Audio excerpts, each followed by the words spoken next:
Hello everyone. Monday, as you know, the lectures are not going to be in presence, therefore I'm going to talk to you at home only, and you're going to have the lectures on in this registered format.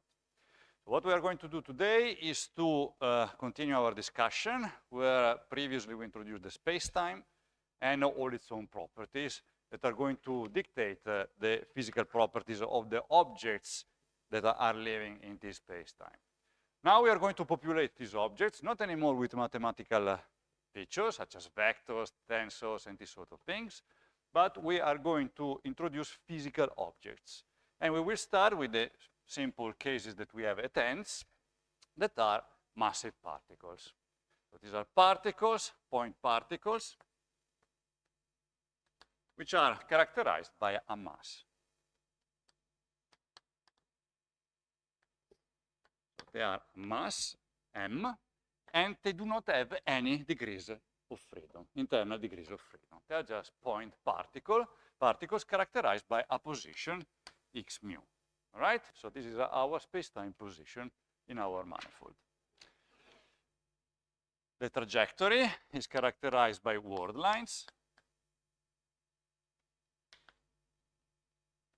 that we already discussed at length in the previous lectures, which are nothing but a function. Remember, it's a function that is following a real parameters and giving us positions on the manifolds. Now, for simplicity, I will just write it like this. So from now on, I'm just going to give you all the prescription in a frame, where we already have a frame. You see that we have, for a position, we have an index. It means that they already assumed a frame, a coordinate, a reference system.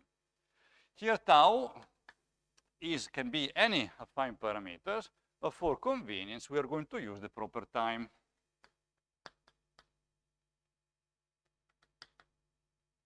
That is going to tell us, once we have our word line trajectory, is going to tell us where we are at a certain specific proper time tau.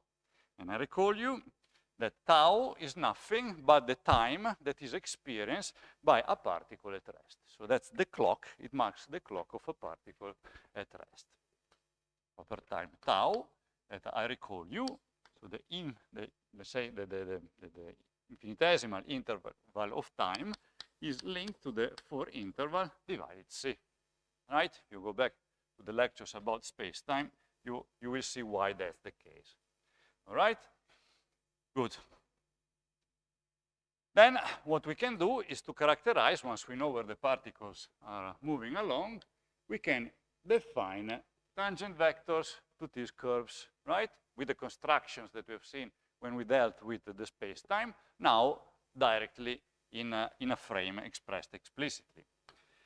And as we've seen already, these tangent vectors to the curve, to a curve, in particular a word line of a particles, is going to characterize the velocity of that particle. Since it's a 4 vector, it's going to be a 4 velocity. For velocity that we define as the x mu over the tau. All right? So we have seen that already. Good. So this is going to be our 4 velocity. Let's call it u of mu. That's the component of the 4 velocity, muth component of the 4 velocity. Using now the definition of the tau, that we have it from here, so we can basically have it here. You remember that there is a link with through gamma, with the standard time, and that this was going to be given by gamma, right? Therefore, if we just use our 4 times the definition of tau associated to the t, we are going to get our gamma factor, and then again the x mu now with respect to the t. Okay, I just made the substitution here for the relationship between the tau and the t. If we want to look at all components of the 4 velocity, well, that's trivial. We just use this. Well, let's use this definition. Therefore, we are going to have that all components u mu of our 4 velocities are going to be given by gamma. So that's a constant factor that we have in front of this expression. And then we have the x mu 0, where mu is 0, with respect to the t. What is that? Is c dt divided, c dt, is c, the x0, which is ct, over the t. So we get our c in front, and then we have dt over dt. That's the zeroth component. And then we have the space component. Let's write them as the xe. So these are just the spatial one over dt. What we have? We have that dt over dt is 1.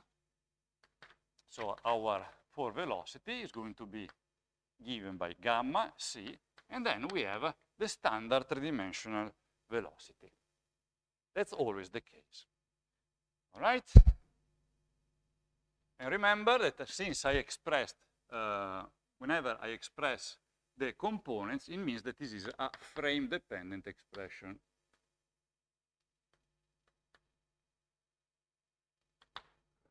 All right. Now we can investigate a little bit in more details this for velocity.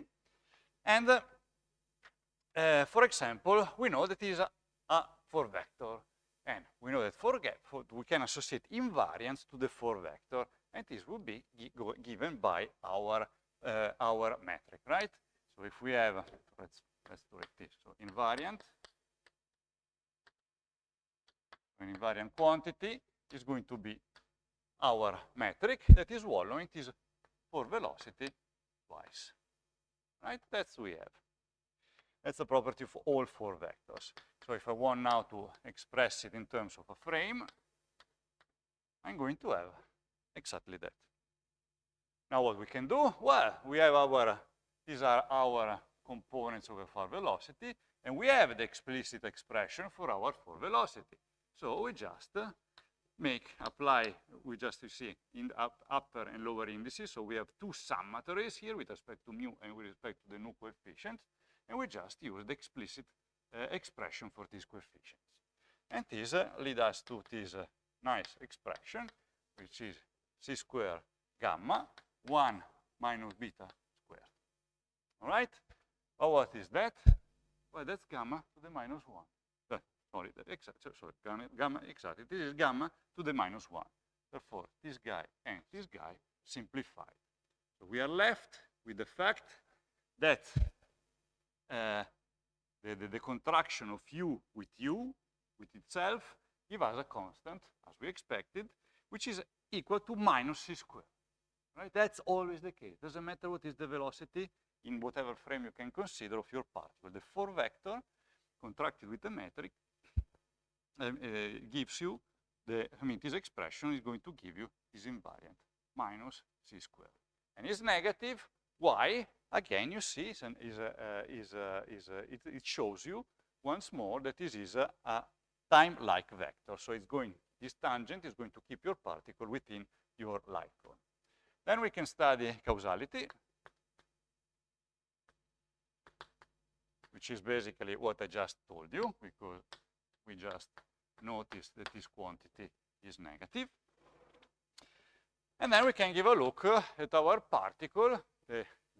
Sounds weird, what is the velocity in the rest frame of the particle, but remember that our particle is in a 4-dimensional space, so the particle is moving in time. Therefore, the velocity the 4 velocity in the rest frame for such a particle is not 0. So in rest frame, let's write better like this. So in particle rest frame, then what we are going to have? These guys are going to be equal to 0. C is a constant, remains. Gamma is equal to 1, just because of the construction of gamma. Remember that gamma to the minus 1 is 1 minus beta squared to the minus 1. If the particle is at rest, it means that beta is equal to 1. Beta is equal to 0, meaning gamma is equal to 1. Therefore, at rest, our for velocity is going to be c 0, 0, 0. That's what we get. All right? This is going always to be there. Then, in analogy to Newtonian mechanics that you are well confident with, we can define a for acceleration. let's change the letter. I was using letters, so let's use here. And we are at 3. We can define the 4 acceleration, which in analogy with Newtonian mechanics, I can define it as the derivative of the 4 velocity with respect to the tau, with respect to the proper time. That's what we have. Then what we do, we can play the same game. We know what are the coefficient of our 4 velocity. We just plug our expression here to get it in an explicit form. So let's give a look at all our components of our beloved 4 velocity. And then we have the gamma factor. Where is there? The gamma factor, which is popping up here. And then we have the over the tau of gamma c b. All right? Just the derivative of this expression. Actually, this gamma shouldn't be here, sorry. Like that. All right. Then what we have various components. So we need the derivative with respect to tau of gamma multiplied c, and then we have the derivative with respect to tau of gamma v. All right? Therefore, when we have the second, so the special components, we are going to have the product of gamma with v. Therefore, we are going to use the product rule of derivatives. Once we do that, we obtain gamma dot c. So it is just this derivative here. And then for the other components, we apply the product rule. Therefore, we are going to have gamma dot v plus gamma v dot. Okay? Where v dot is nothing but the standard acceleration without the gamma factor. All right. Then we can investigate, as we did for the velocity, some properties of this for acceleration. And we are going to realize the fact that the 4 velocity is always orthogonal to the 4 acceleration. To do that, we just have to play a little trick that I'm going to do now.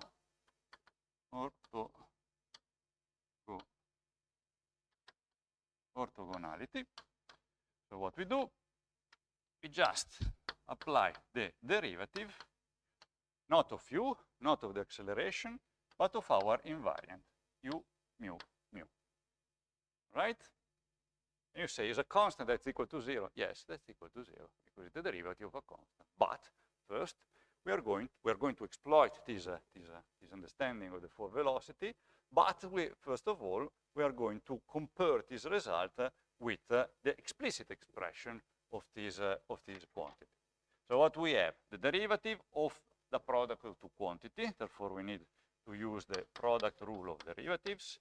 Therefore we are going to have the first derivative times the second quantity plus the plus the first quantity not derived and the derivative of the second quantity, the tau. All right?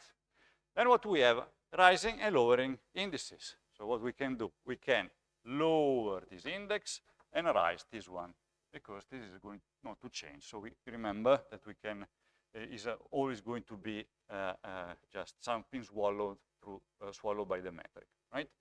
So let's do that, and this is going to give us a factor of 2, the u mu, the tau, and I forgot the u mu, which is here. And then what we have, we can go back to our definition of the 4 velocities. We realize the fact that this is 2 for velocity, so that's our acceleration component mu, u mu. So you see, from this expression, we arrive at the contraction between the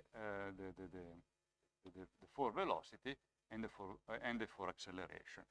Remembering, keeping in mind that this guy is equal to minus c to the power of 2, meaning this guy is equal to 0.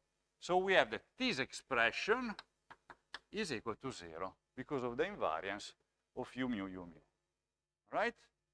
What does it mean? What do we see here? The conclusion is that the a mu u mu is equal to 0, which means that the 4 acceleration and the 4 velocities are always orthogonal one to the other. Okay? Keep in mind that this is the case in 4 dimensions. If you restrict yourself to 3 dimensions, the two can also be non-orthogonal. But in 4 dimensions, they are always orthogonal.